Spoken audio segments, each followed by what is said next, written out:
കേരള നിയമസഭാ തെരഞ്ഞെടുപ്പ് പ്രഖ്യാപനം, വിഷു ആഘോഷം എന്നിവയുടെ ഭാഗമായി വടകര എക്സൈസ് സർക്കിൾ ഓഫീസ് കേന്ദ്രീകരിച്ച് താലൂക്ക് തല എക്സൈസ് കൺട്രോൾ റൂം ആരംഭിച്ചു.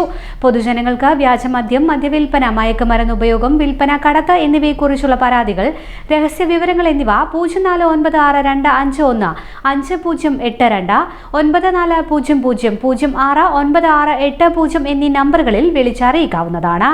2026 നിയമസഭാ ഇലക്ഷനോടനുബന്ധിച്ച് വ്യാജമദ്യം, മയക്കുമരുന്നുകളുടെ ഉപയോഗം, നിർമ്മാണം, ഉൽപ്പാദനം എന്നിവ തടയുന്നതിനായി വടകര എക്സൈസ് സർക്കിൾ ഇൻസ്പെക്ടറുടെ നേതൃത്വത്തിൽ വടകര താലൂക്ക് കേന്ദ്രീകരിച്ച് ഒരു താലൂക്ക് തല കൺട്രോൾ റൂം ആരംഭിച്ചിട്ടുണ്ട്. ജനങ്ങൾക്ക് പരാതികൾ വിളിച്ചറിയിക്കുന്നതിന് വേണ്ടി സൗകര്യാർത്ഥമാണ് ഈ കൺട്രോൾ റൂം ആരംഭിച്ചിട്ടുള്ളത്. ഈ ഒരു മാസത്തെ കാലത്തിനുള്ളിൽ ഈ കാലയളവിൽ ഏകദേശം 20 ലിറ്റർ ചാരായം, 275 ലിറ്റർ മാഹി മദ്യം, 290 ലിറ്റർ വാഷ്, പിന്നെ മറ്റും മയക്കുമരുന്നുകൾ ഈ കാലയളവിൽ പരാതികളുടെ അടിസ്ഥാനത്തിൽ കണ്ടെത്തിയിട്ടുള്ളതാണ്.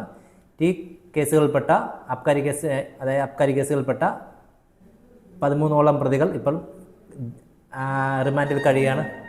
കൂടാതെ മയക്കുമരുന്ന് കേസുകളിൽപ്പെട്ട 6ഓളം പ്രതികളും കോടതിയുടെ ജുഡീഷ്യൽ കസ്റ്റഡിയിൽ കഴിയുകയാണ്.